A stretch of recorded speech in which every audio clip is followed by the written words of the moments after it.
ഈ ലൈല മജ്നുവിന്റെ കഥയിലെ ലൈലെ വേറൊരാൾക്ക് കല്യാണം കഴിച്ചു കൊടുക്കും. പക്ഷെ മജ്നുവിന് സ്നേഹിക്കുന്നത് നിർത്താൻ പറ്റില്ലല്ലോ. നമുക്ക് ശ്വസിക്കുന്നത് നിർത്താൻ പറ്റുമോ? അതുപോലെ തന്നെയാ മജ്നുവിനെ സ്നേഹിക്കുന്നത്. അത് മൂപ്പർക്ക് ശീലമായി പോയി. അതുപോലൊരു ശീലമാണ്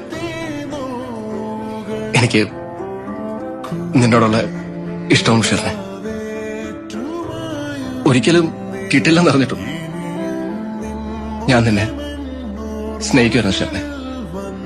ചില ഇഷ്ടങ്ങൾ ശീലമായി കഴിഞ്ഞാല് പിന്നെ അതില്ലാതെ ജീവിക്കാൻ പറ്റില്ലെന്ന് എനിക്ക് നിന്നെ ഇഷ്ടമാണ് ഷെറിനെ. എനിക്ക് നിന്റെ ലൈലയാവാൻ പറ്റില്ല അഭിലാഷ്.